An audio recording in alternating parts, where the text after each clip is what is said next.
Bonjour, je m'appelle Julie et aujourd'hui je vais discuter les jours fériés et les congés payés. Les jours fériés sont des jours religieux, commémoratifs ou des fêtes civiles dans un pays. En France, le repos lors de jours fériés n'est pas légalement obligatoire, sauf si vous avez moins de 18 ans.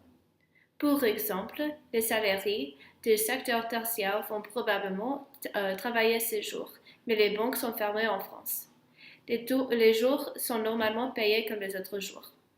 La seule exception, c'est la fête du travail. C'est obligatoirement payé et chômé. Pour les établissements et services qui ne peuvent pas interrompre leurs activités, ce jour ouvre droit à une majoration de salaire. Aux États-Unis, il n'y a aucune loi qui concerne les jours fériés. Tout dépend de l'employeur, donc c'est assez similaire qu'en France. Il faut noter que les banques sont fermées aux États-Unis aussi.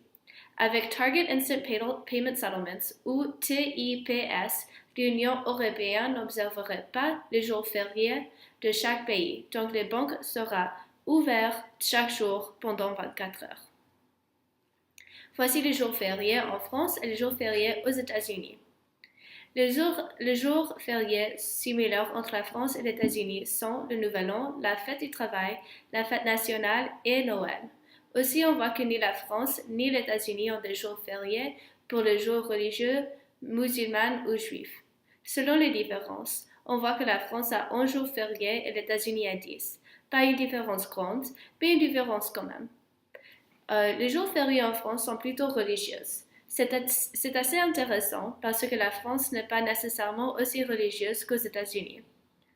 Les jours fériés aux États-Unis sont plutôt commémoratifs. En addition des jours fériés, les Français ont des congés payés aussi.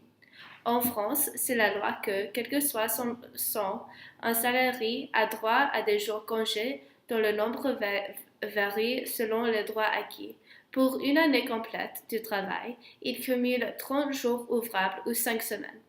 Il n'y a aucune de loi aux États-Unis, donc le travailleur américain moyen a 10 jours de congé et un quart des Américains n'ont aucun congé payé. Les socialistes ont tendance à vouloir augmenter les congés payés et les jours fériés. Les Français ont tendance d'être confondus avec des gens qui pensent seulement aux vacances, mais ce n'est pas le cas. C'est vrai que la plupart des Français sont fortement attachés à leur vie en dehors du quotidien professionnel, mais cela n'a rien à voir avec leur sentiment de leur travail. Inversement, les Américains sont perçus comme travaillant constamment, même trop. Avec la décision politique d'avoir autant de jours fériés et de congés payés en France, il n'y a pas une grande différence entre la qualité et la quantité de travail par rapport aux États-Unis. En France, les politiciens parlent un peu de l'idée d'ajouter des jours fériés musulmans et juifs au calendrier, mais ça sera difficile, car ils doivent maintenir l'unité aussi bien que maintenir leurs économies en bon état. Il est clair que cette question est à la croisée de la culture, de la politique et l'économie française, où les décisions politiques tentent d'épaiser les masses de différences culturelles et de l'économie. Merci beaucoup.